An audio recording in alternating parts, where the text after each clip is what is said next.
Get ready for some traffic delays as major highway improvements are being made to a busy local highway.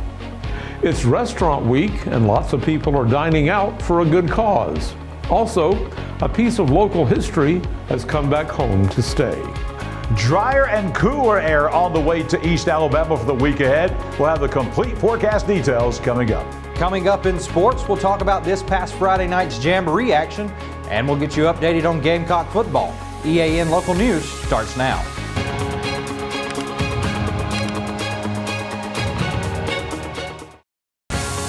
This segment of EAN Local News is brought to you by Oxford Lumber. Come visit any of our locations in Oxford, Jacksonville, Talladega, and Roanoke. Hello, we're glad you could join us. I'm Katie Edwards. And I'm Mike Stedham. State highway officials announced this morning that they have begun work on a major renovation project on a 7-mile stretch of McClellan Boulevard. The work, which will affect the busy highway through the Linlock area, is expected to last through the middle of November. Starting immediately, the Alabama Department of Transportation will close some north and southbound lanes from 7 in the morning until 7 at night. That's from milepost 258 to milepost 265. The project will include removing and modifying median crossovers, removing and constructing turn lanes, modifying business accesses, and resurfacing the highway. In addition, crews will address some drainage issues while work on the road is underway. Motorists are urged to consider using alternate routes, adjust their travel times, observe work zone speed limits, and pay close attention to work zone signs. In other road closure news, Jacksonville city officials say some roads around the new Randy Owen Performing Arts Center will be closed starting Tuesday. A section of Church Avenue Northeast between 6th and 8th Avenues, as well as a connecting part of Roebuck Walters Street Northeast, will be closed until October the 25th. Drivers can detour onto 2nd Avenue Northeast during this closure. When we come back, local restaurants are cooking up something special this week. For over 60 years, Oxford Lumber has been servicing our area, and our customer service has always been our main focus. Our customer service is what sets us apart from anyone else. From the moment you enter, our highly trained staff will treat you like family.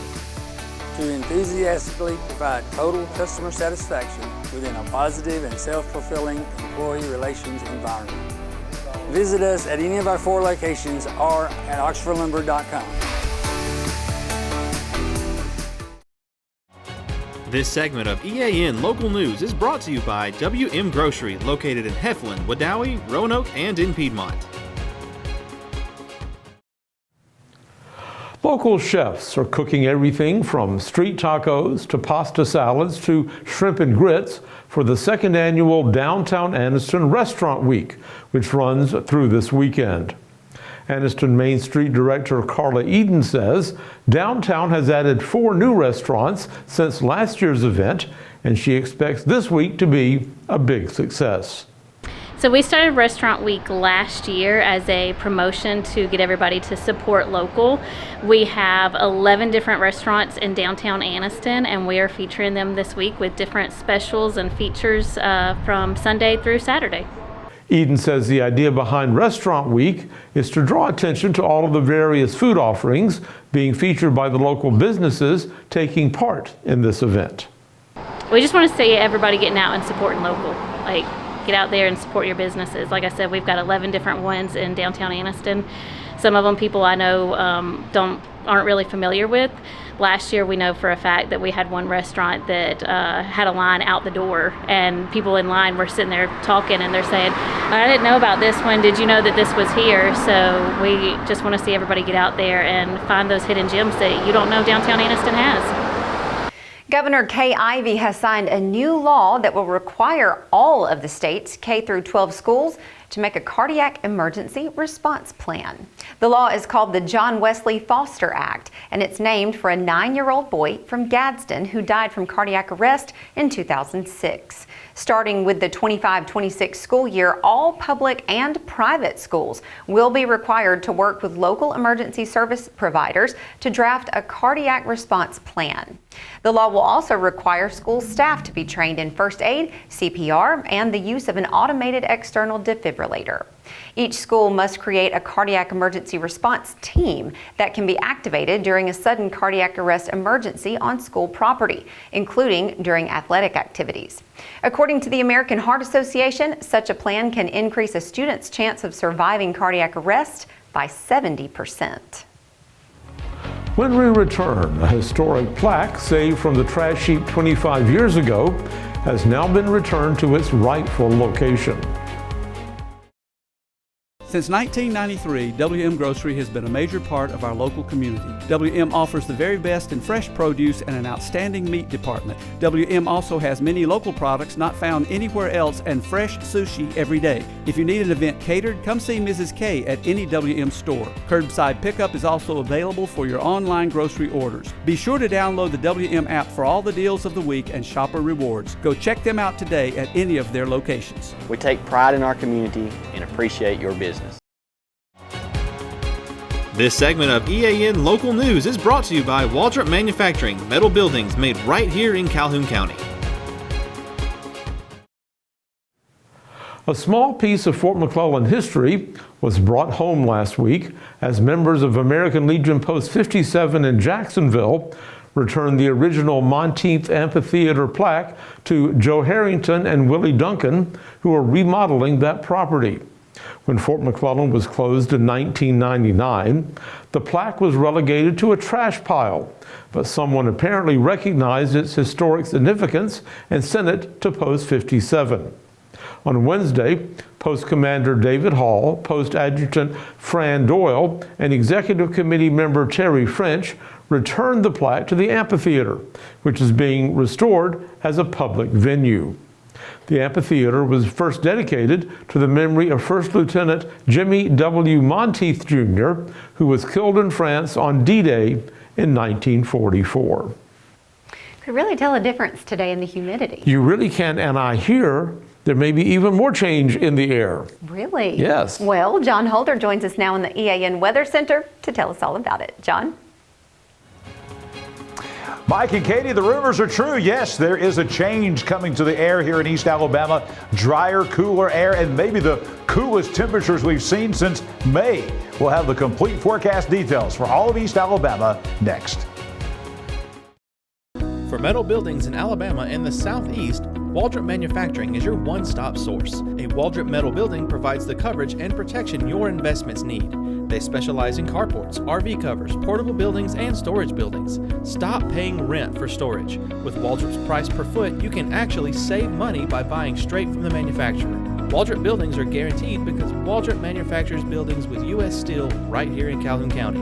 Waldrop Manufacturing, serving the entire Southeast. Give them a call today. Today was just a preview of what is to come weather-wise for the rest of the work week. Temperatures today just a shade below the average, 89 for the high, 67 for the low this morning. The record high temperature 100 degrees, the record low 59.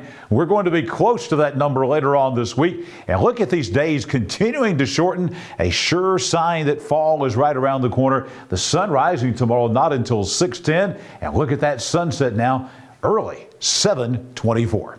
Weather on your street on a Monday night. Lillian Lane out in Chakawaka. Clear and cooler tonight. Low humidity and dew point values. The air temperature dropping to 64. It is going to be a very pleasant night. Got that super moon that's out there tonight to see. And out in the Chakawaka Valley, perfect viewing for that and very comfortable outside on your Monday evening. Coming up tomorrow, more of the same. Not quite as hot on Ladiga Street in Piedmont. spot. 87 for the high tomorrow. Again, total sunshine, no rain in the forecast, and with low humidity and dew point values, a mighty fine late August day coming up here in East Alabama. For the rest of the work week, hey, we got more coming. Goodyear Avenue at East Gadsden, sunny and dry all week long. High temperatures in the 80s. We're not going to see 90s again until the back half of the weekend, so enjoy the below average temperatures. 7-day forecast, no rainfall at all coming for the next 7 days. But look what we do have coming. 59 on Wednesday. That's going to be close to record territory. That will probably be the coolest temperatures we've had since May. Some folks in the normally colder locations may actually be down in the mid-50s early on Wednesday morning. Highs in the 80s, nighttime lows in the 60s. Doesn't get much better than this any time of the year, but especially in August in Alabama. We'll get back into the 90s by the back half of the weekend. Sunday and Monday, we're back in the low 90s. Again, temperatures will be rising back close to 70 degrees for nighttime lows. It will be dry, but after all the rain we had this weekend, I think we can stand a few dry days. That rain was impressive over the weekend. This is the 24-hour rainfall ending Sunday morning. Now, we had some more big storms that came through yesterday, but nothing like what we saw here in East Alabama on Saturday afternoon and Saturday evening. Some of the heaviest rainfall in the entire state of Alabama was right here in our backyard in parts of Calhoun and Etowah counties, parts of Cleburne County, seeing very common 2-inch plus rainfall. We had 1 to 2 inches just about everywhere on Saturday here in East Alabama. That was as high as what we had down here in Escambia and Baldwin and Mobile counties. So we had some of the more impressive rainfall totals in all of the state of Alabama right here in East Alabama. And that's not counting the impressive rainfall totals we had yesterday afternoon at mid-afternoon when those showers and thunderstorms came through. So we can stand some dry weather because most folks got 2 to 3 inches of rainfall over the weekend here in East Alabama. I will be back here tomorrow morning bright and early at 6 a.m. breaking down your Tuesday weather at a glance. Right back here tomorrow night for EAN Local News with a complete forecast details for the work week ahead across East Alabama. We want to welcome Jordan Smith in now for EAN Sports. He's talking some Jack State football from over the weekend. Jordan?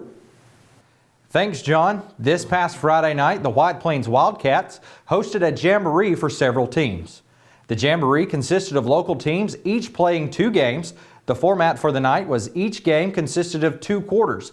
The first quarter was of regulation play for the varsity teams, and the second quarter was a running clock for the JV teams. White Plains started off the night against Sacs and ended the night against the Piedmont Bulldogs. Other teams included Sandrock, Ohatchee, and Jacksonville.